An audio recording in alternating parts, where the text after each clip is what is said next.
Good evening, everyone. I'd like to start the public session of our meeting this evening.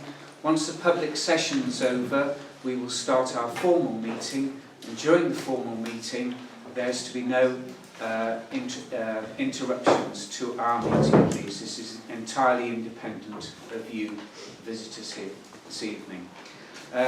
We've got quite a lot to do. What I'd like to do is just give it an order of speakers, if I may.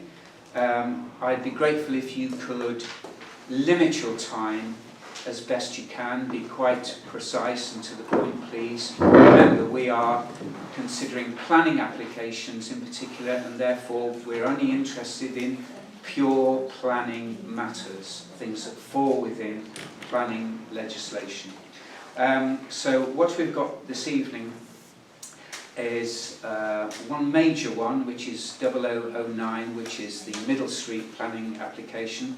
And what I propose to do is ask Mark Warren, the applicant, to address us first, and then if I could ask Richard second, Jason Kilduff, is Jason here?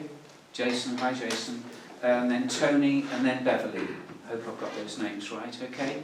But please keep it short and to the point for us. And then we will probably ask you questions once we've heard probably everybody, or we may choose to question you individually. And then afterwards, we've got an application 0013, which is 56 Brent Street. We've got Alison Barnes and Abby, is it Abby? Well, I'll ask you to speak on behalf of your applications then. And then lastly, Mary on Pink Time Cottage. Presumably that's speeding. Is it planning? Which planning? So the motorway. The motorway junction.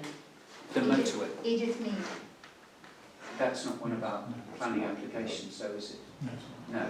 Okay, well, by all means address us, but we aren't considering that this evening. It's not me, it's for Bill Biggs. Bill Biggs, he's already sent an email in, okay, and he's asking a question about the questions he asked. Okay, all right. Okay. Thank you, Mary. Thank you. Okay, so can we start, please? Mark, would you like to address us, please? Yeah, sure. On Middle Street. Good evening. I'm Mark Warren.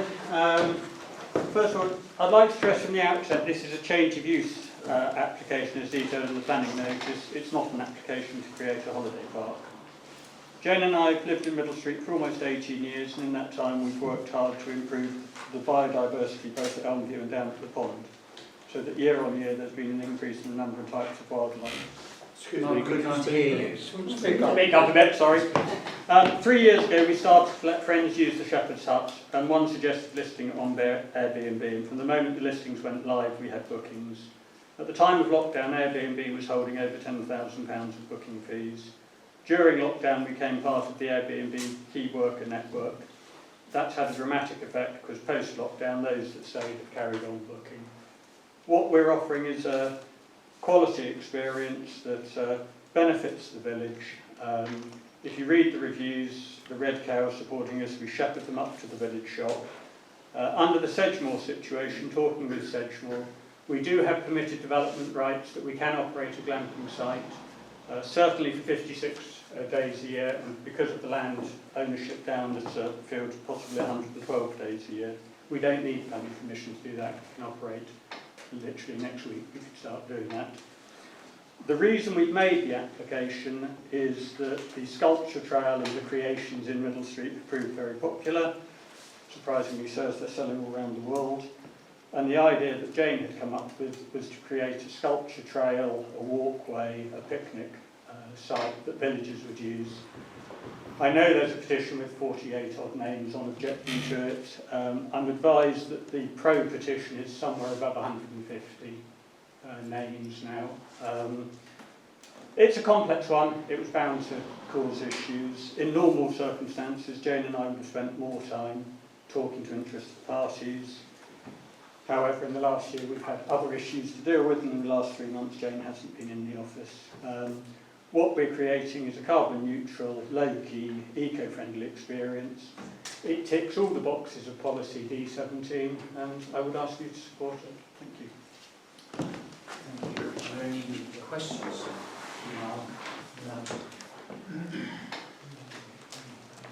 Are there any questions of Mark?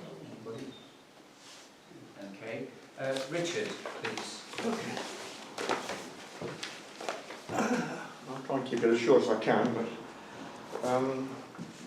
for those who do know me, I think there's perhaps only one I'm not that familiar with. My name is Richard Ibrahim.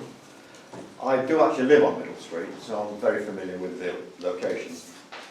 So I'm speaking on behalf of the application reference 2107 00009. Now I'm assuming, and I'm trusting that the parish councillors that are here tonight have in fact looked over the details of the proposal and all the comments that have been received to date by the SDC. On the website it's not that easy sometimes to go through them all, but there is a substantial number there, and I know there are many in the pipeline as well. So the date now has been extended to the 24th of September, for reasons I'll go into in a moment, and a petition signed by 56 Brent Knoll residents, not unnamed people in the ether. These are people who've got name, address and postcode attached to those 56 residents. And I know there are many people who are still keen to sign that petition, because it was only raised about a week or so after the application was raised. Now the change of date to the 24th of September is presumably a consequence of the applicant's failure to display the notices as instructed by the SDC. I know there are still many letters objecting to the application, and I'm sure they will appear in due course. However, even today there are 19 stated very strong objection letters, which I'm sure you've reviewed, 3 in support, and 6 that are not valid simply because they were email addresses only with no postal address, which means the SDC cannot consider them. I'm sure you're aware of that. Now, in the 40 years that I've been living here, it seems that long too, I find this planning application to be one of the most objectionable ever raised. Perhaps the application for the enormous wind turbines behind the school was a fairly difficult one, and even the recent housing application up the top. But I think this one, the strength of feeling is so strong that even the planning number seems to have seared itself into the brain of many people in the village. And I know of several local residents who are so anxious about the possibility of this ridiculous proposal succeeding that they're actually losing sleep over the matter. Now that's an emotional issue, I know, but I think it's something that the parish council should take into account. To get to the application itself, which I believe has little or no merits, but many negatives. The number and the nature of the objections raised are too many to detail, so I'll briefly only address one fundamental one, and that is the access to this most unsuitable site. As described in great detail in the many objection letters, we know Middle Street as a virtually traffic-free, much treasured, outstanding, beautiful lane, used by many, many people, such as dog walkers, exercising runners, horse riders, farm vehicles,